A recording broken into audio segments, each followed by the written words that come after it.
Hey everybody, welcome back to Libertarians Who Make Art, the podcast. I'm your host, David Lilley, aka Pardon Will, and tonight we have a special guest. She's an author in the military, sci-fi, and fantasy realm. She also has a book that just came out called Whistles of the Wendigo. We're going to talk about that.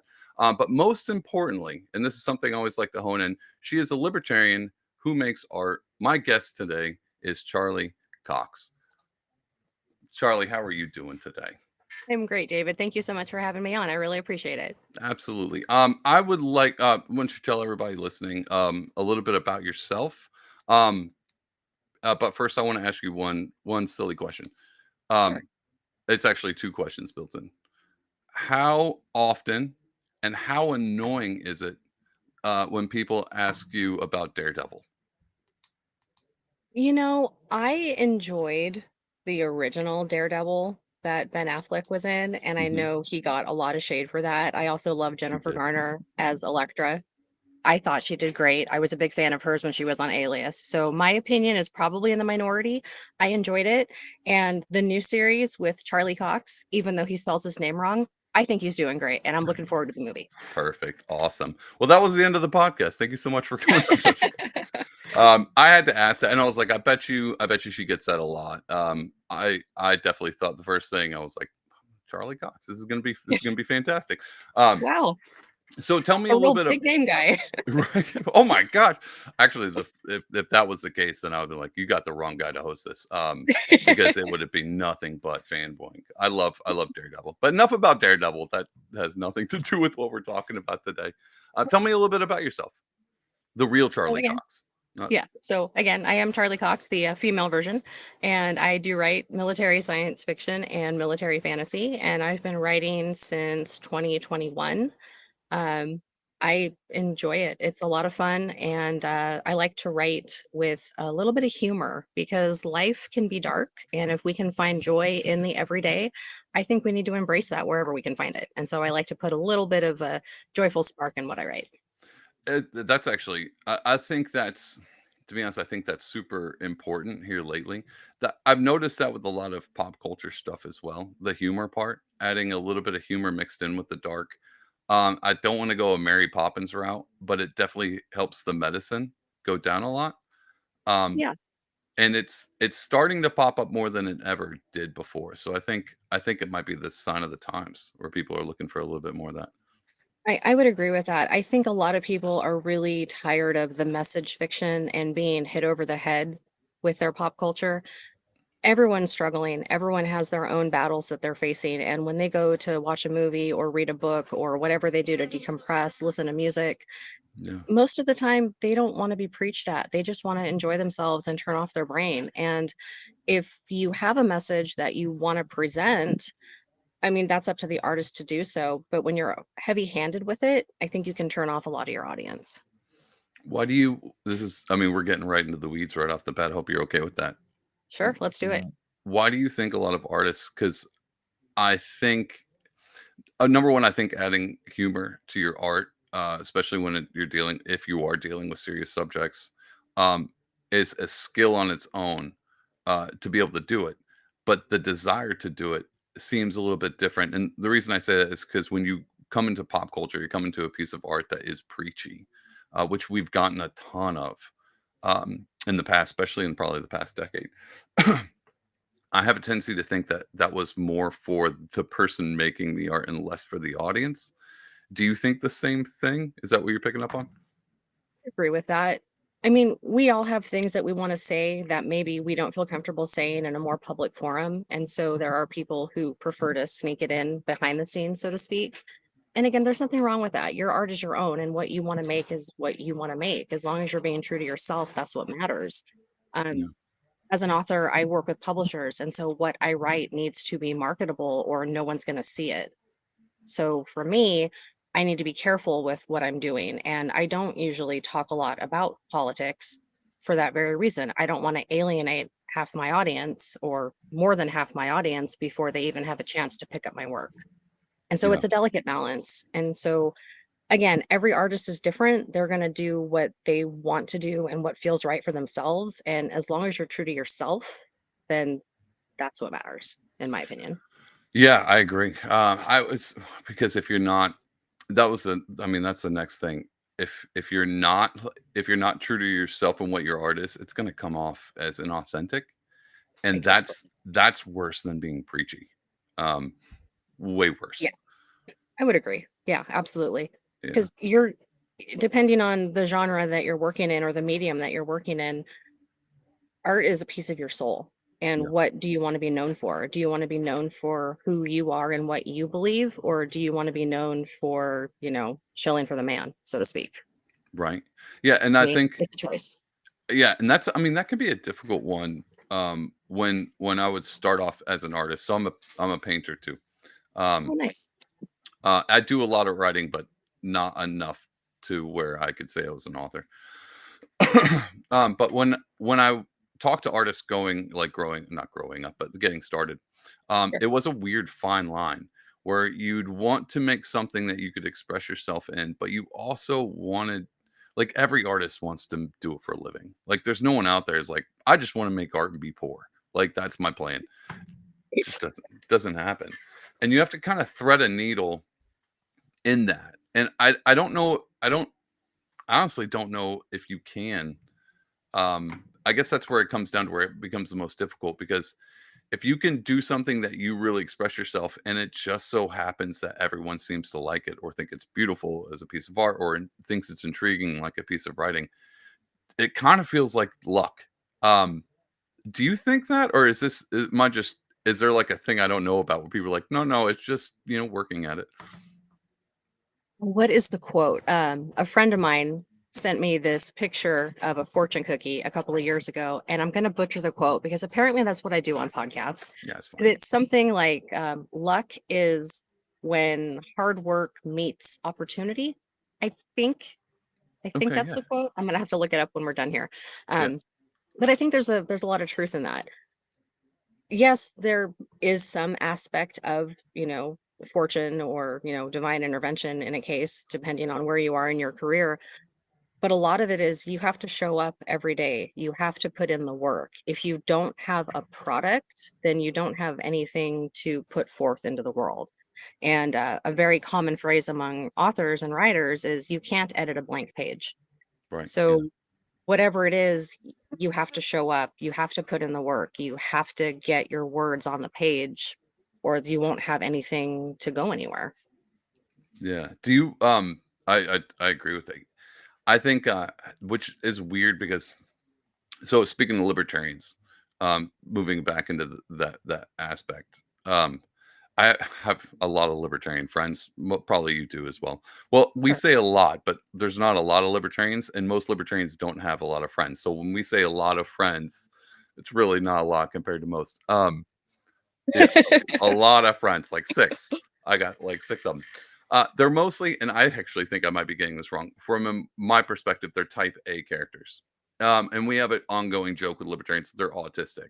And so they're very mechanical, very engineer focused. They look at math and books and they get excited. Um, and then there's this small sect of libertarians who are artists. I think that's why this whole podcast exists is to build this community being like there's type B people out there, the artists and creatives that are also, liberty minded and whatnot. But it doesn't seem and the reason I say this is because it seems like it seems like this the ability to be yourself and be free. Um, how do I want to put this without sounding stupid? It's a risk. It's kind of a gamble. Because you're running even if you put in like the work, you kind of have to know who your audience is, I guess is the best way to put it, and kind of fit that in that genre. But with libertarians, it seems to be that they're not persuaded by outside opinion. Okay, that might be the best way to put it. Does that make sense? That does make sense. So to your first point, I've never been diagnosed as on the spectrum, so I can't speak to whether I am or not. I don't know. Yeah. So let's get that one out of the way. As far as kind of doing our own thing, I work with independent publishers and indie authors, and a lot of them also happen to be libertarian minded. And so I don't know if it's just that libertarian minded people gather or they congregate towards the indie author space. Yeah. I'm not exactly sure. I haven't really put a whole lot of thought into it other than a lot of my fellow authors who I consider my good friends also identify as libertarians. There So you go. I don't know if it's a, chicken or egg scenario. I'm not sure. I just found that really interesting that in our various discussion groups that we have, a lot of people are like, what do you think about this? What do you think about that? Well, I consider myself a libertarian. I'm like, wait, what? What did you just say? Did you just say that part out loud? Yeah. Because, most of us, everybody hates our politics. We're not Yeah. on the left, we're not on the right. Most of the people don't see us as anything viable as far as a third party. And so it's not something that we really talk about in open conversation. So to have so many people be like, yeah, I'm a libertarian. Really? Yeah, me too. Yeah, me too. And then I'm raising my hand. Hey guys, Yeah. guess what? So am I. They're like, "What? You too?" So it's kind of nice that in that group of professional friends that I've congregated with, I suppose, for lack of a better term. Yeah, I'm an author. I can't make words. Sorry. Um, We're it's just talking. funny that, I, yeah. I I'm with it's- you on that too. Okay, perfect. Yeah, it's just interesting that we all tended to, well, again, not all of them, but a lot of them that I associate with, they also feel very similar to how I do about politics and current events and etc. Yeah, I think it's kind of funny because you presented like this closeted politic feel, which I definitely get, and I've been podcasting with, and of course, if you have a podcast, chances are you are a libertarian. Well, at least every libertarian has a podcast. And it seemed like it seemed like it when I first started getting into politics was about 2018, and I fell right into the libertarian area, just because I was an artist and into punk music, and it just I was just anti-authoritarian, just automatically in my genes, my blood, like it's just there. And so I found myself in that, and that I didn't realize, like I thought it was just unnew. I didn't realize that people kind of like stuck their nose up at libertarians, but like these kooky people. I didn't know, and so I finally started to realize, like, oh, you guys aren't liked very much. And that's when it all started to come together. Um, so it makes sense that people kind of keep the libertarian thing close to the chest. Uh, I hope that changes eventually, or at least moving, and which it kind of seems like it is. Libertarianism is Yeah. kind of moving mainstream. Um, I think most people are realizing that neither the left nor the right actually cares about most Americans. And I think the everyday person is starting to realize that neither party actually cares yeah, about them. And so I think most people who aren't wrapped up in the current media circus are realizing that, maybe there's another option out there. And so I think libertarianism is becoming slightly more mainstream. yeah, I hope, because yeah, even I mean, I do have friends who are socialists and I have friends who are Republicans, and whenever we get together, it's not a screaming match. It's just, okay, what can we agree on? And I think if we strip away the issues that the media tells us are supposed to divide us and actually sit down and have an adult conversation, we realize that we all have a lot more in common with each other than we think. yeah. I actually think we just circled back and solved the indie publisher thing.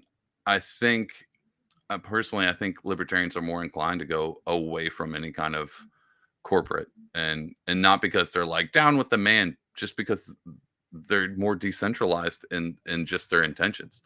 So like I do a lot of stuff with just I mean, I've never been offered the opportunity to work in corporate, but everything I do outside of my normal job is always with independent creators, like always. And I like that because I like a little bit more of a personal feel, and I can't tell if that's the artist in me or the libertarian in me, or the two combined into one. Yeah, that's a good point. I've had corporate jobs and I've hated them. I've never Yeah, enjoyed being treated like a number. I want my boss to know my name. I want my boss to know my kid's name. I want my boss to know who I am as a person. And so, yeah, I'm the same way. I'm much more comfortable professionally with a smaller company, family owned, etc., as opposed yeah, to being a cog in the wheel. yeah, yeah. I'm with you on that. And the other thing that kind of, I know we're hanging out on the politic part a lot. But this is just kind of the person I like to talk about the libertarian aspect, because it seems like there's like some hidden mechanisms in there, not autism, but other hidden mechanisms in there that I gravitate, and it seems like other people gravitate that to obviously the anti-authoritarian bent that they all have, but that seems to lead them into not caring so much. I guess this is where we go back to the idea of like you sacrifice your art to kind of pay the bills. Like you kind of have to bend on what you believe to kind of make it into the corporate world or make it into the mainstream. Or if you're a writer, you kind of have to play the game a little bit. You know, what's I don't know if that's true. I'm just making assumptions like, hey, Charlie, I know you wanted to write this book about, military fantasy, but you know what's really in right now? Orcs and goblins and swords. Uh, but not the military part, like the 50 Shades of Grey version, which trust me, that's big right now. I'm married and 50 Shades of Grey with orcs and goblins is a main, like it's popping. Oh, yeah, and no shade on anybody who writes in that genre. I mean, write what you want. There's definitely an audience for it, and more power to you. Personally, that's not what I enjoy writing. At the end of the day, I want a product that I can be proud of and something that I would want my kid to read. Right. Not that I write YA because I don't, but and anything that I do involving romance or adult situations, it's all fade to black, PG-13, Yeah. all that stuff's off the page. And that's just a personal choice. As far as the publishers that I work with, they're amazing. And I've never once felt stifled in my creativity. Cool. And I think it's because I I associate with people first. I get to know who they are as human beings before I decide to develop a business relationship with them. And again, Smart. it's a personal choice. Um, Yeah. Not to That say is that there's anything wrong with the other path. Again, whatever people want to do that feels right to themselves, then do what you feel. I mean, trust your gut. I mean, my gut's never lied to me. yeah. Yeah, So I'm with you on that. I'm gonna go and I don't think you were throwing shade on them at all. And by the way, that was a sweet pun, throwing shade on all the 50 Shades of Grey stuff. I that don't know was if you completely unintentional, I swear. it was so good that I had to go back to it. I was like, "Oh, yeah, that was really good." You had Um, to draw attention. I was okay. All right. no, no, it was beautiful. You're the Absolutely host. beautiful. Okay. I think again, it goes back to the publisher. Again, it goes back to maybe it's a personality type where you find yourselves a libertarian or along with libertarians in a group where you're like, I know, like I get that's the we whatever genre. I don't know what that genre is called. I keep calling it fantasy 50 shades. We call it the 50 shades fancy. Whatever that genre is, you're like, I don't care though. I want to write what I want to write, which seems like a very liberty minded, you know what I'm saying? It kind of Yeah, yeah. all encompasses in that. Well, don't you want to, fit in with what's going on? You're like, no, I've never fit in with what's going on. That's just not my thing. I'd like to do what I like to do. Yeah, when I was young, I realized very early on that I was never gonna be one of the popular kids, Yeah. and I'm okay with that because I can be true to myself, and there's enough other people who are also true to themselves, and, let your freak flag fly, embrace your weird, and the people who love you for who you are, those are the people who you wanna associate with anyway. Right. Exactly. It doesn't. I think. And I think this is just an everybody thing. I think it takes a moment in time in life where you start to realize that uh, other people's opinions aren't really that important, especially if they're not close to you and if they're public, like YouTube comments, all this stuff. None of that really matters. And Yeah, I know younger kids grew up in social media. I'm a little too old. I was around before the internet, so right. when I read comments and they're not in my favor, it doesn't bother me at all. And I don't know if that's an age thing. Is it because I'm a boomer at heart? Oh no, I take that back because it seems like a lot of boomers get really irritated with comments. No shade on my boomers. But I always wonder about that. I'm like, is this it or is it like a is it again, is it that free spirit artist libertarian aspect of me where I'm like, oh, I just don't I'm not bothered by the masses and what they think, you know? Right, and something else to consider is that, are those comments, are they actually coming from real people or are they just bots? Because Yeah. these days it's really hard to tell if it's an actual flesh and blood human being or if it's a bot who's making those statements.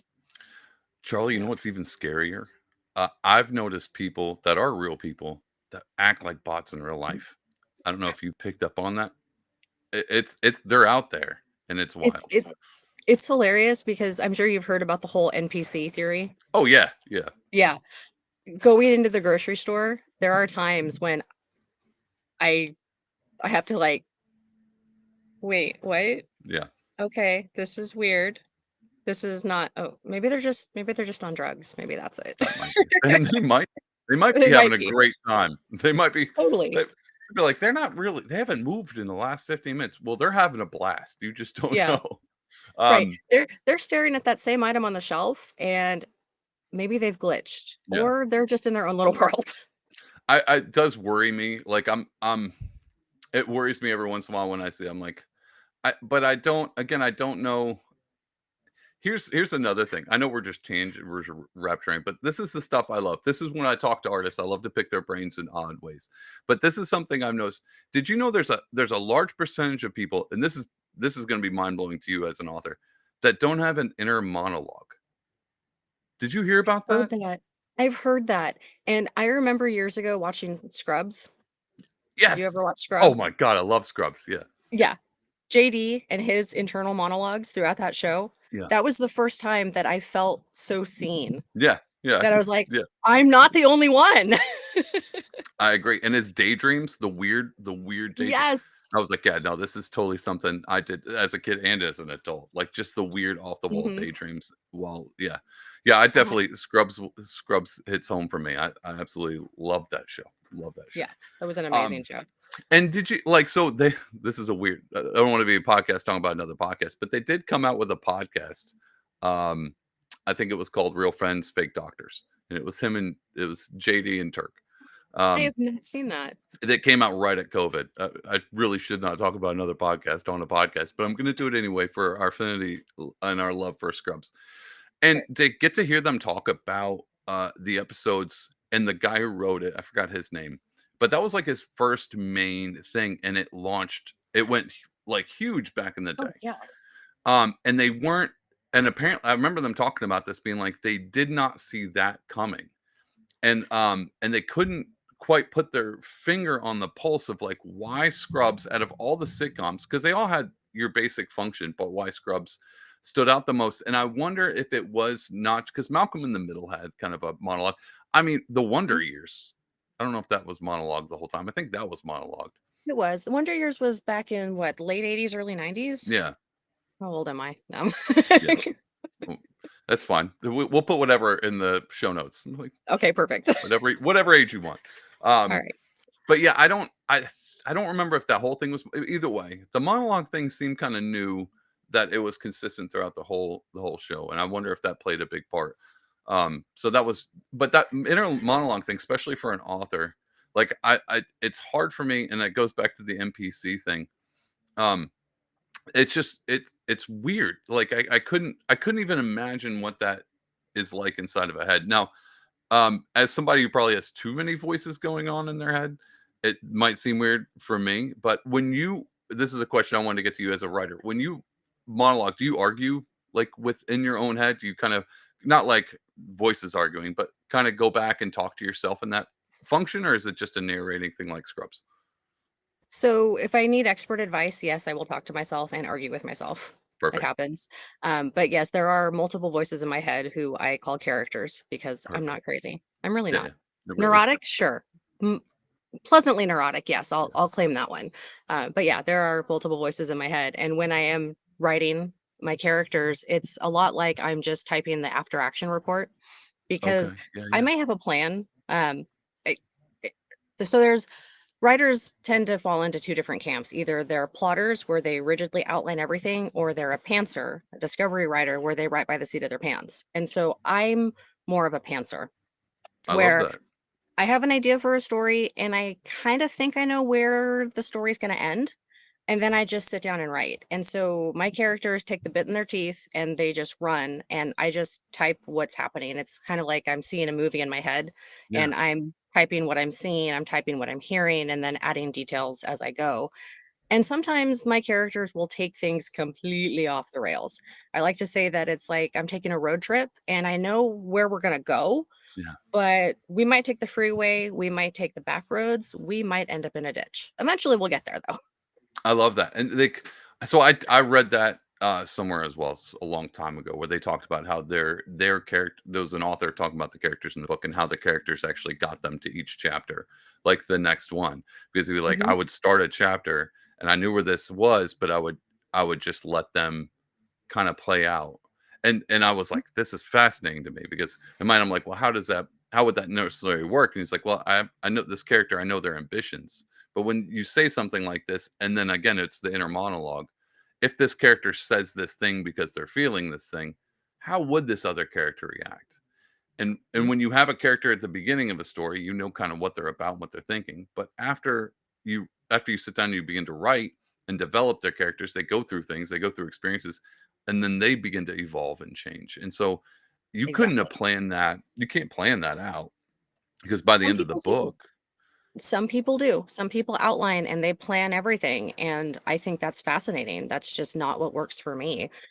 yeah, My first book that I ever wrote, I had personalities in mind for characters, but I didn't know what their names were.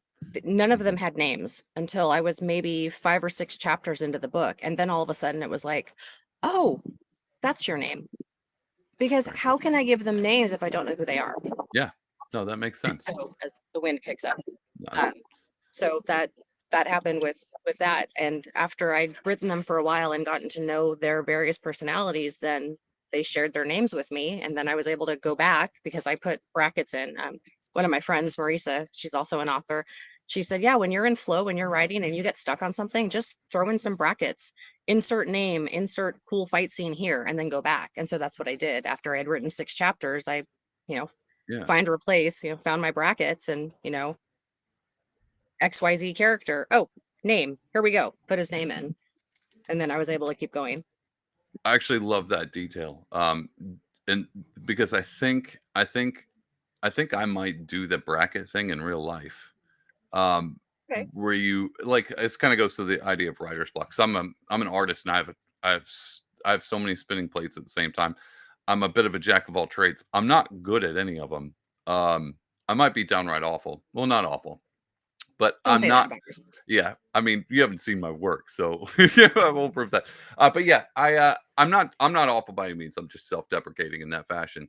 But in I think we those, yeah. if I hit any kind of a block, I guess because I do a lot of things, I think I bracket it and then just keep moving on. Um, Mhm. do you ever do that? Do you find doing that in your personal like real life? Have you ever seen how the way like if you reach this particular circumstance in your life and you're like, maybe I'll just come back to that, just keep moving, and I'll figure that part out later. I've never thought about it, but that actually makes a lot of sense. Is it okay? Yeah. Yeah. Yeah. Okay, I wonder about that because when it comes, I actually I have a few friends, and some of them are writers, and I watch them, and it seems the more they write, the more they begin to see the world as a narrative, and it helps them. I don't want to say this too far because a lot of my friends who are writers are just way off the rails. They're, I would say they're stable, but I think the more they wrote and the more they got to understand narratives in the life, the more they started to enjoy the life around them because they started to see stories and those mean something. I'm actually not explaining this well because I'm trying to explain. Oh, no, Um, I'm totally getting what you're saying, and okay, yeah, I would agree. Yeah, I mean, there are so many various stories out there, like the various people we run into in our daily lives. They've all got their own thing going on. They may or may not have their own internal monologue to go back to what we were talking about earlier. And yeah, if you can, find those little glimpses of real, true humanity in your everyday life, that's an absolutely beautiful thing. of that. Do you have I know you said you don't name your characters, but do you ever write your friends into your Uh, stories? Yeah, I have a short story that a handful of actually my husband's friends became characters. My husband was in the army, and his friends, they didn't serve together, but his friends were in the army as well. And they have such hilarious personalities that I had to put them in a story. Very And it cool. was a lot of fun. I love that. That's actually leads me to my next question. Military, science fiction, and fantasy. Now, I'm not like an hardcore avid reader, and so I don't know all the subgenres. Why military, science fiction, and fantasy? So, mil sci-fi is something that I started reading, Um, it's a really long story, and I don't know how much time we have, so I don't want to get too deep into the weeds. But basically, I didn't read for a long time because life and kids and job and career and adulting and all that. Yeah. And so my husband handed me a book and said, You should read this. You'd like it. It's better than doom scrolling on Facebook before doom scrolling was a term." Yeah. So I'm like, all right, fine, I'll read it. So I read the book, and it was Cartwright's Cavaliers by Mark Wandry, which is the first story in something called the Four Horsemen universe. That Okay. universe now has 100 books in it. And the first short story I ever published was for an open call in that very same universe. So that's kind of how I fell into mil sci-fi. And then as far as military fantasy, I'm in a lot of various Discord groups. And so Whistles of the Wendigo, which is JTF 13 novel, it's Joint Task Force 13. Okay. That's military fantasy. The premise of the universe is that the monsters are real. And whenever war breaks out on our world, the veil between our world and the other world gets thin. And so Interesting. when the veil thins enough, then the monsters can break through and they're on our world. And so it's JTF 13's job to hold the line between heaven and hell. That's cool. And so yeah, and so that's Three Ravens Publishing. And I was in their Discord, and the publisher and I were chatting about another story that I sold to him. And he said, "Hey, what are you working on right now?" And I went, I a couple of open calls, short stories here and there." And he said, "Why don't you write something for me in JTF 13?" And I said, I'd love to. I'd read all those books, read the anthology with all those short stories. I said, "Yeah, yeah, I'd love to, man. That'd be great. I didn't know you were doing another anthology." And he said, "Oh, no, I'm not." I went, "Wait, what? You want me to write like a book, like a whole book? Really? Something more than 10,000 words? What?" And Yeah. he went, "Yeah, write me a book." I went, okay. And, and so I did. Very And cool. that's the book that launched last week. And then my other book, Fey Wars, Northwest Front, that universe is, it's set here on Earth in 2015, 2016, where elves invade New York City. They come through a portal. And with the elves come orcs and dragons and wargs, and think of a really awful D&D campaign. And they come and they take over, they invade, they subjugate and kill absolutely everything. And so humanity has to figure out, number one, how to survive, and number two, how are we going to kick the elves out and send them back where they came from? And so my book, Northwest Front, is set here in the Pacific Northwest. I live in Oregon, Okay. and my character is a teenage girl named Ash. And through the course of a really bad decision that she makes, her life gets turned completely upside down, and she ends up befriending a Sasquatch who helps her to continue on. And it was so Sold. much fun. That So much sounds fun like to a write. blast. See, this is where and I get, like, other authors so I'm a giant nerd, and just full disclosure, Same, love same. nerdy stuff, and so when I hear stuff like that, I automatically, like, my ears perk up, and I've read other books, like, when I first started reading, uh, I I didn't read a ton of fiction, but when I first started reading fiction, I got interested in read to be honest, when I got interested in reading books at all, was and I don't even remember the guy's name, but it was the Hannibal Lecter series. And so I Okay. started and because I was not an avid reader. And so I started, I think I read Silence of the Lambs and then I'd never seen the movies. And then I would immediately watch the movie. And I was like, Yeah. oh, that's cool. And then I read Red Dragon. And then immediately after that, watched the movie. And that actually built me into becoming I read a lot back in the day Yeah. from that point. But I've seen a lot of books, like my wife's an avid reader, and a lot of them like it just doesn't seem that interesting. But when you're like, "Hey, New York City, Dungeons& and Dragons," and then this girl befriends like, a Sasquatch. I'm like, "Yeah, how do you not wanna read that?" Like, how Right. like, that's a seller right there, and I don't think it was on purpose. It just sounds like, "This sounds fun." It just It sounds fun. it totally was not on purpose. There's a sci-fi and fantasy convention in Chattanooga, Tennessee every year. Ironically, it's called LibertyCon. Oh, cool. And it they every late June the last 2 years. And so 2 years ago I went for the first time, and this was before I had my books out. I just had a couple of short stories, and I went just as a fan. I wasn't an attending pro. And while I was there, I met JF Holmes, who's the head publisher of Canon Publishing, who does Fey Wars. Gotcha. And he was talking to my husband, and I happened to kind of walk up, "Hey, how's it going?" And I had submitted a story for a contest that he had their high caliber awards. That's the story that actually has my husband's friends in it, incidentally. And so I had emailed him, and my story didn't make the cut, which it happens. One thing that, we all need to deal with is rejection, and it happens as part of the game. You can't take it Yeah. personally. And something to keep in mind is that they're not rejecting you as a person, they're rejecting your piece or your story or your product. And don't take rejection personally, even though it's hard. Yeah. It's not you, it's the work. So he ended up talking with me, and he said, "Hey, you're an author," because I had one of those badges that said author. I said, "Yeah, I actually sent a story into your contest, but it didn't make the cut." And he went, "Oh, I'm sorry." I went, "No, don't be sorry. I asked you about it, and you told me that the other stories were better, and totally fair. That happens. Yeah. Totally fair." And so he said, "Well, I actually remember that story, and it was a good story. How would you like to write a book for me?" Awesome. Okay, sure, why not?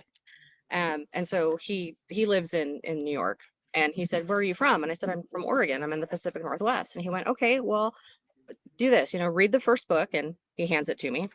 Read the book, and then think about something in your neck of the woods, something that people who live near you can identify with and associate with, and then get back to me. And so I read the book, and I went, "This book needs a freaking Sasquatch." Yeah. Yeah, well, And because so I, is yeah, this the same so it takes place in New York City at this point, but you're writing on this particular like, up in this yes. territory? Yeah. Correct. So the first one is New York. The second one, I believe, is in Pennsylvania. There's one in California, one in DC, another one in DC. Mine's in Oregon. And then the next one is in Wichita Falls, Texas. And the most recent one is in Arizona. Oh, So that's it's cool. all different, yeah, all different authors writing in the same universe where the elves have invaded and they're evil and we need to stop them, but they're leaning into their local lore and legend, their local mythology, their local monsters, and Yeah, everyone has a little bit of a unique take on it, and that's what makes it so much fun. it does. I do I like that, and especially when it's like, "Hey, I'm gonna write this territory because 'cause I'm from up here, or, I live up here." Right, This is my exactly. this is my jam. Um, Yeah, and so I sent Holmes the email, and I said, "Hey, what do you think about a Sasquatch with a 50?" He went, "Yeah, yeah, write it." I went, "Okay." yeah, yeah, that's a big seller for well, at least for me, like, I just love that concept. I love even with the other one about the military, I mean, I think and, uh, again, I might be wrong about this, but the Whistling Wendigo is separate, or is that part of the oh my gosh, I'm getting this wrong. It's The, okay. It can be confusing. It's 2 separate universes. So the okay, Sasquatch with, here in Oregon is yep, Fey Wars, gotcha. and then Whistles of the Wendigo is set in Greenville, Ohio, post-Civil War, and that's in JTF 13. Okay, tell me about that one because I like that idea as well. Can you tell me about the Whistles of the Wendigo? Yeah. Yeah, so that one is, I've got a cavalry troop who are sent to Ohio to try to mitigate a temperance movement. The local ladies don't want their men drinking anymore.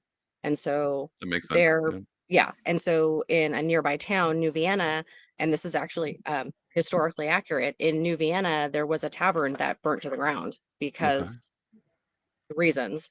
yeah, And so the governor of Ohio telegrams to my troop, "Hey, I need you guys to go to Greenville. This temperance movement is spreading. I need you to, keep the peace and try to prevent another saloon burning to the ground."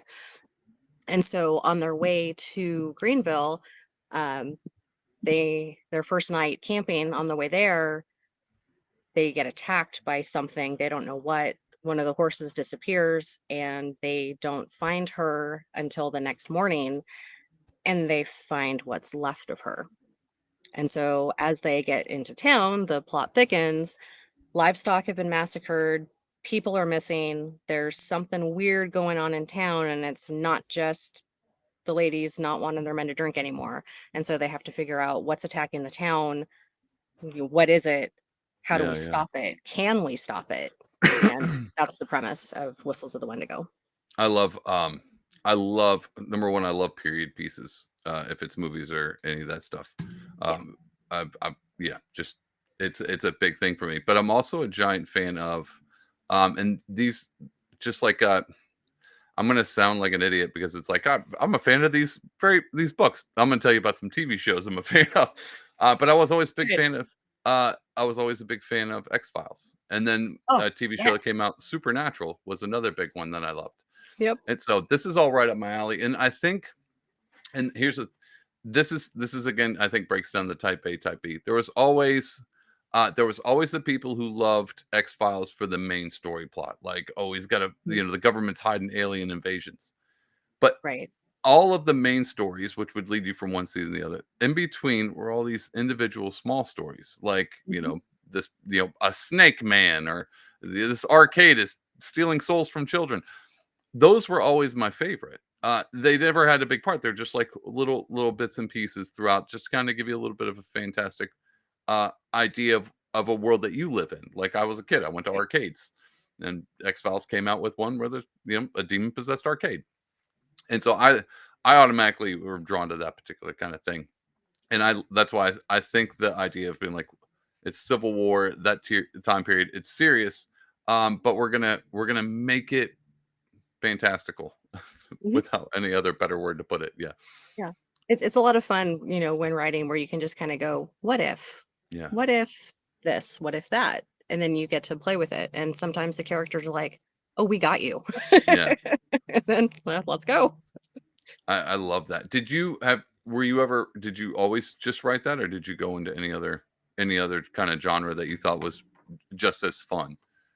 Um, I've dabbled in a few different things here and there, but always either sci-fi or fantasy. Okay. I don't do romance, not that there's anything wrong with it, it's just not what I personally wanna write. There's enough other authors out there doing it justice, and more power to 'em. Yeah. Um, yeah, just not my jam.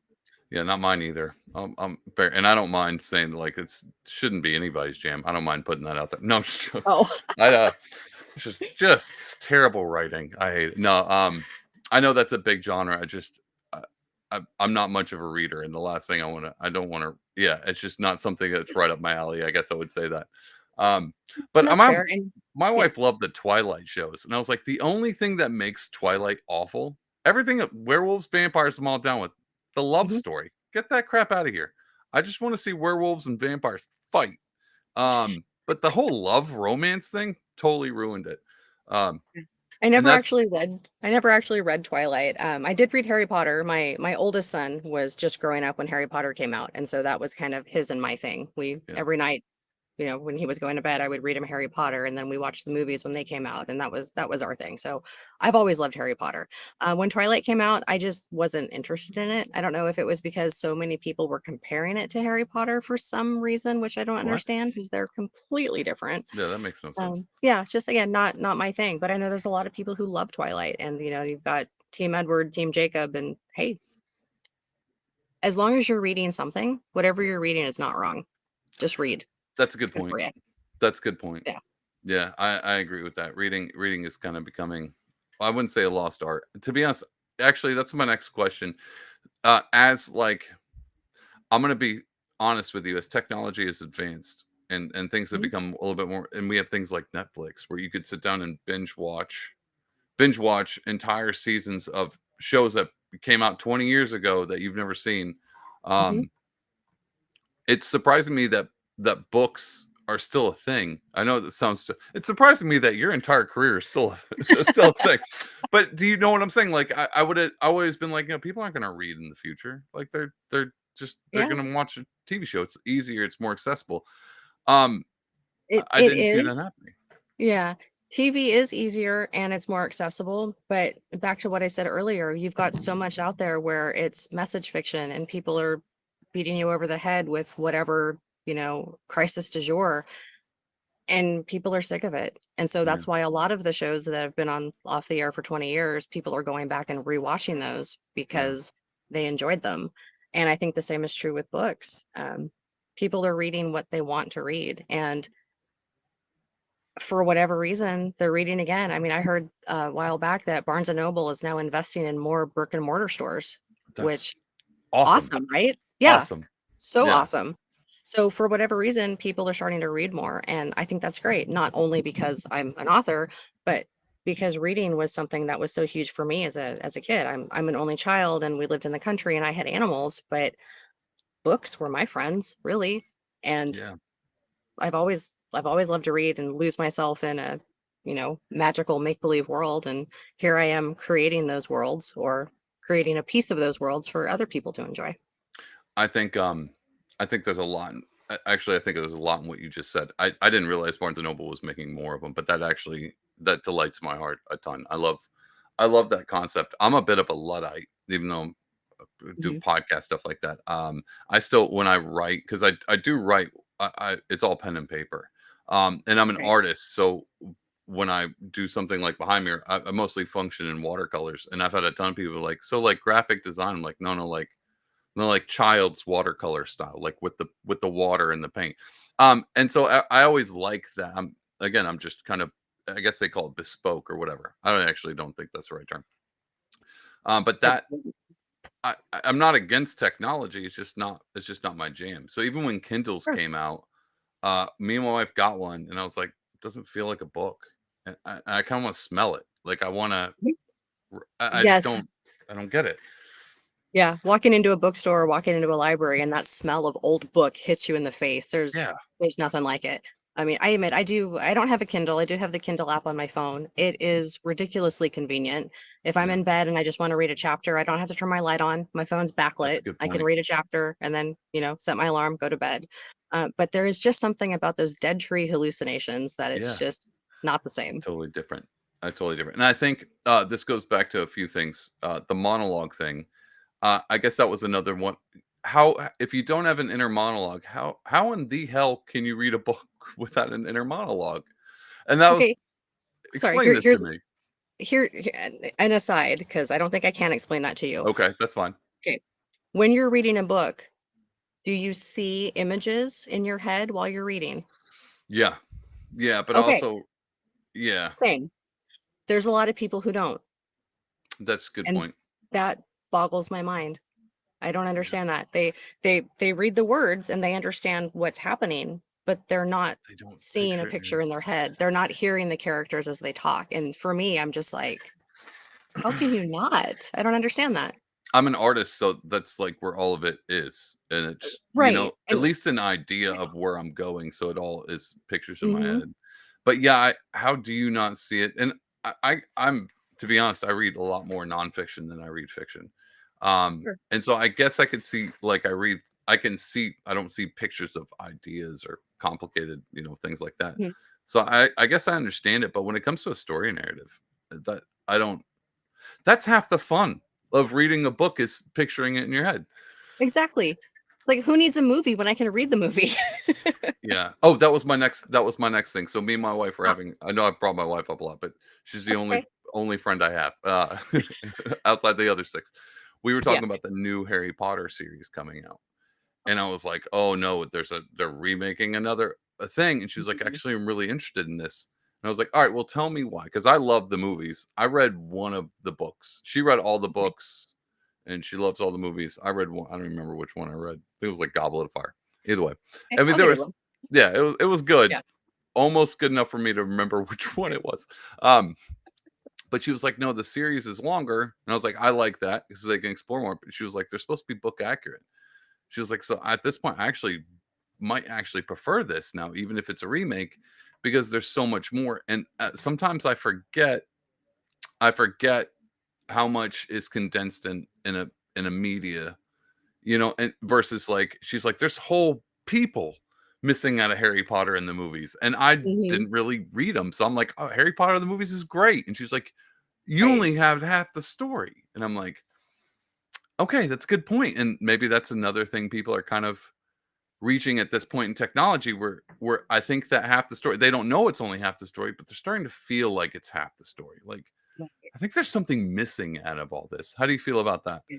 Yeah, no, that makes a lot of sense. There's a lot of people who just over the course of my life and currently if there's a movie adaptation for a book, their advice is watch the movie first, Yeah. because if you read the book first, you're going to hate the movie. Watch the movie first, and then if you like the movie, then go back and read the book. And then you still might hate the movie, but you won't hate it as much, Yeah. Yeah, which I I thought was want good advice. and I think that that's my favorite part about books versus, cinema, and I'm a giant I mean, you can't really see my entire background, but I'm a giant cinema fan. But I think there's such a large disconnect between the 2, because when Mhm. you read a book, you get the character's inner monologue on top of your own inner monologue, Right? and that's multiple, and you can't really get that unless you're watching Scrubs. You don't get to hear the character's inner Exactly. monologue, and so there's always like a disconnect. And I do like how condensed movies are, but there's just something there's just it'll never be as engulfing as a book, and that's I because you're getting so much more than just a cut scene, and then here's and Mhm. because really what you're reading in a book is, yeah, you're reading them talking to each other, but you're also getting the emotions in them talking. Whereas if you watch a movie, you kind of have to read the actors, and if they're a bad actor, you're missing half the book. Exactly. Yeah, So very true. I mean, some people say that if you're gonna take a movie and make it into film, not to do a movie, but to do like the streaming service like Netflix I was would doing, agree. where you have Yeah, like, your serials where you've got, your 45 to an hour and a half chapter, so to speak. And that way you can get more of that detail through the book. But then you have adaptations like Wheel of Time that I haven't read the book or watched, but enough of my yeah, friends have, and they said it yeah, was same. absolute garbage. They hated it because it had Mhm. nothing to do with the book whatsoever. So they're kind of missing the point. But Yeah, I had friends who were big fans of Wheel of Time, and the movie was such a giant disappointment. Um, yeah. I didn't watch or read either one of them, so I'm in the same category you are. I can tell you flat out right now, and maybe this is another thing we need to discuss, especially for anybody out there writing. I could not imagine a more boring title than Wheel of Time. I'll just say it. I don't mind. Hmm, I don't know. I don't know enough about it, honestly, to comment. I'm not sure. You can't tell me the Wheel of Time is a terrible. All right, let's go and do this real quick, Charlie. Wheel of Time sounds like it's going to take a lot of time. It just sounds awful. Whistles of the Wendigo. Yeah, yeah. No, I'm going with that. Like, come on. Like, come on. I am ridiculously proud of that title, thank you. Okay, I'm sure you're biased, but anybody watching and listening right now be like, "All right, you had to pick one to read. Which one are you gonna go with?" They're like, "No, no, the boring one, the Wheel of Time one. That's because nothing's more fascinating than a wheel and time." I'm sorry, I'm just really bashing Wheel of Time. Never read or watched it. Uh, Same, but same. that's again, that's another thing. I'm a big title guy. Not like I Mhm. like to look at titles, but the saying, "Never judge a book by the cover." The title is part of that, and I definitely judge a book by its cover. Yeah. Absolutely judge a book Oh, by yeah. its cover. Well, and what I've learned since I've, been writing in these last few years is that the the entire goal of the cover, because yes, people do judge a book by its cover despite the saying, the whole idea of the cover is to get somebody who's in a bookstore or on the internet scrolling to either grab it off the shelf, turn it around and look at the blurb on the back, Yeah, or to click on the picture and go to the blurb. That's the whole point of the cover.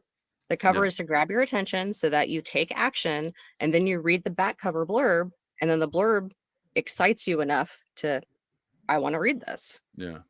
Yeah, no, it's the same thing as YouTube thumbnails, or Yeah, it's real life clickbait is what we're trying to we're trying to figure out. essentially, yes. Yeah. Yes, it is.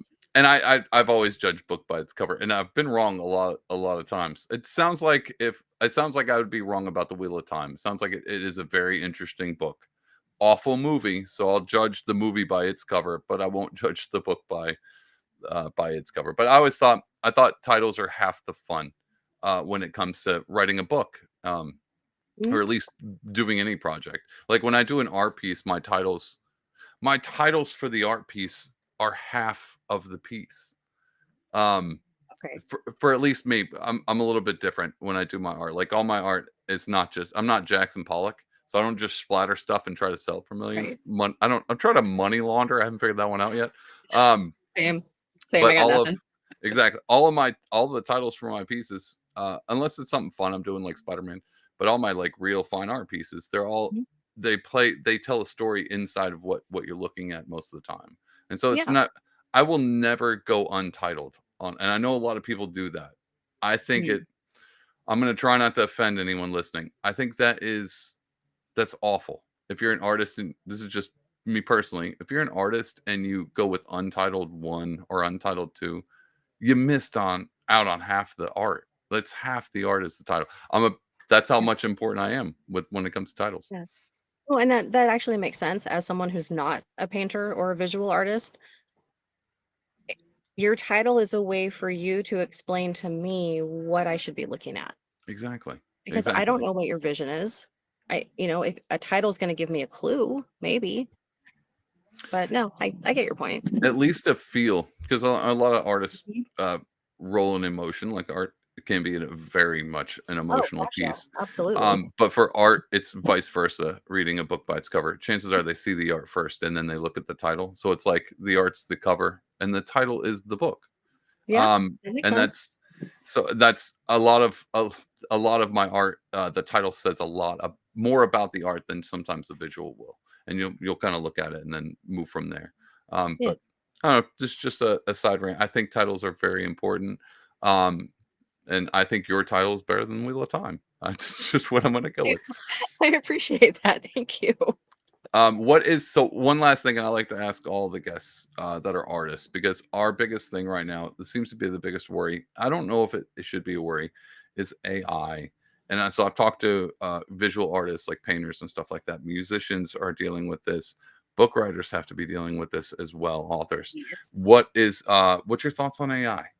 How do you feel about this? So I have a number of friends who are also authors who do utilize AI.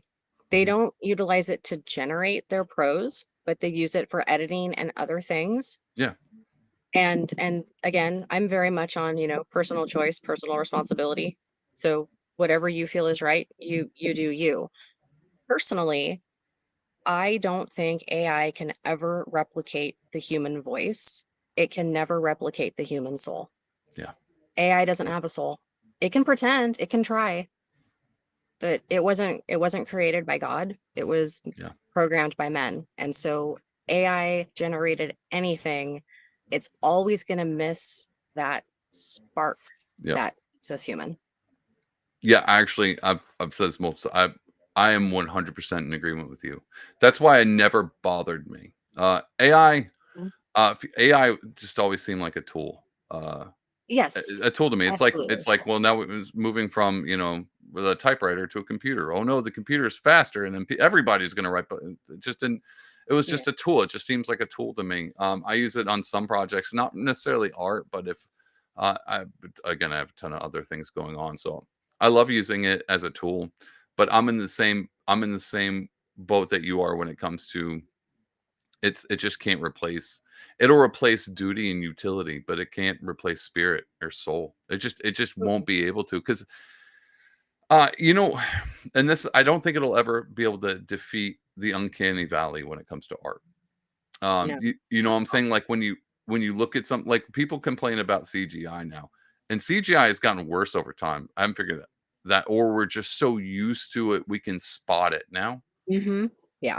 I haven't figured out which one it is. Like, I've gone back and watched the first Hulk, uh, with Edward Norton, and I was like, "I don't know Mhm. if this is as good as the new one," but everyone says, like, new CGI is awful, and I'm wondering if it's because as humans with souls, we're starting to get used to the idea of just fake imagery and fake writing and fake Yeah. music, and our skills are starting to hone in on like, oh yeah, this was machine made, and it's not just I counted 7 fingers on that hand. It's this doesn't feel. It's the uncanny valley. Like when you Yeah. read, and people are starting to do the thing now. I'm sorry, I'm expounding on this, but I think this is extremely important.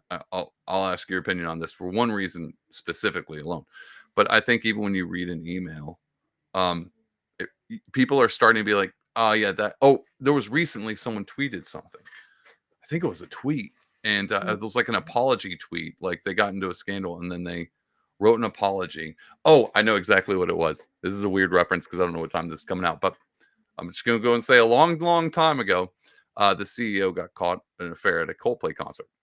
Oh God, the memes. The The memes memes were great. are incredible. I'm sorry, continue. No, no, it's fine. He came out with an apology letter from his company, and a ton of people were like, "Yeah, ChatGPT wrote that." And I was like, Oh, snap. I couldn't tell." But there, and I know people are like looking for this dash, and like there's a few different Mhm. tricks you can do. I didn't really read it. I got it was too long, didn't read kind of thing for me. So I was like, got Right, through the right. first sentence, I was TLDR. like, I don't really care. The memes are funnier. I'm just gonna live with Yeah, my memes. right. Um, but a lot of people are like, it reads like people are starting to tell it things read like Chat GPT. Even if someone's reading an apology out loud, it's like chat. You can tell people are using AI to do things, and people are starting like they're creating a seventh sense. We're like, no, that you didn't write that. That's not real. Yeah. That's a machine wrote that. And so I'm number one. That's why I'm not worried about AI. Do you agree? Does that seem like? I mean, obviously we seem like we're on the Yeah. same page. Yeah. So worry about AI, not in the long run. In the short term, especially for writers, Yeah. because various software out there, there are people who are publishing AI books where it's completely 100% AR AI. Excuse me. Here's my here's my prompt. Write me a book. AI writes the book. They do a spell check. They slap a cover on it, and they press publish. And they're cranking out a ton of productivity, and they're making money Are they? right Are they now. though? They are right now, but that's not my audience. I don't want people who want to read cookie cutter AI generated crap. It I can't want be that people, good though. I've never read it, so I can't say if it's good or bad. Charlie, what But if it's only fantasy romance? That's the only what if hey, AI is only good at 50 Shades of Grey with orcs? They're like, we got hey, one thing then and you then I've can't got tell. nothing to worry about. You got nothing to worry I about. got nothing to worry about. But again, in the short term, yes, there are people who are doing that and they are making money and they are selling a lot, and more power to them. Yeah. Are they going to continue to be doing this 5 years from now? No, they won't. Because the readers, to your point, the Yeah. readers are going to pick up on it that this was generated by a computer and this is missing something. And I am reading this because I want to escape from my reality. I want to immerse myself in a magical, fantastical, or science fiction world. And I just spent 6 hours reading this, and I don't feel the same way that I felt when I read XYZ book when I was a child. Right. Yeah. I they may be able to get I didn't think so. I'll go and say this up front. The AI writing book thing, I everybody predicted that. We all knew it was gonna happen. The thing that fascinates me is, they made money off of it, especially if Mhm. because high productivity doesn't always mean you make sales. I assume in my head, it doesn't always mean. Um, it leads into that. But I think and this comes down to the artist thing too. Um, you when it comes to this is getting real heady and philosophical. When it comes to making a piece of art, uh, I'm trying to think of how to explain this. I had a buddy of mine growing up. He was an artist, and he did this whole entire series. Really good artist. And we would do art shows together. Growing up, constantly did this. He always had a problem selling his art, and because he was really attached to it, like he just didn't really. Mm. And I've talked to him multiple times. They're like, "Why not, dude? Just put it on there." And people would be like, "Hey, I want to pay this," and he would be like, "No, not for sale," and then up the price of it. And I was like, "Is this some kind of cool marketing thing I don't know about?" But he just and I talked to him. He's like, "Dude, I just don't want to let it go." And he was so attached to his art, and I thought about it for a while. I was like, "That's not what an artist does." Like I can understand, art being, loving your piece of work, but half Mhm. of being an artist is having someone go home with it. Like that's part. But that doesn't Right. lose any part of who you are. So I try to explain. I was like, "You're the artist is the fountain, and you're just pushing out water, and water's gonna go. This is always gonna be there. This is a part of you. So every piece that you have, yeah, your soul's built into it, but there's always more to come out of it." I say that all to mean like, um, I think when it comes to art, people forget that there is a solid piece. If you're an artist, there is a piece of you built in. Like not just, I mean, in a book, yeah, because this is your inner monologue on paper. They're reading your inner monologue. But even for visual artists and sculptors and musics, that's a big one. Those writing and music, you can definitely see people's soul. But when it comes to visual art, people forget that like there's a piece of me in this painting, like, Mhm. and they're like, well, how is there a piece? And it's just I can't explain it, but this wouldn't even be around if it wasn't for me. And so there's a Yeah. piece of soul in that, and you are never going to get that with AI. You just can't. You can't No. manufacture it. And I've seen Yeah. AI art in stores like Home Depot, Marshalls kind of thing, and I can pinpoint like it's definitely AI art. Um, and I it doesn't bother me because I'm like you're never gonna be me. I guess this is my next thing, and Yeah. I think people are getting to the point where they can pick it, spot it from a mile away. I'm not worried Yeah. about it. Yeah. They can. And to the argument that AI, because this is an argument that I hear constantly, AI is getting better and eventually people won't be able to tell, then that person is not my audience. Yeah, I'm not writing for that person. I'm writing for the person who is discerning and who wants to read a piece of my soul. That's who I'm right. writing for.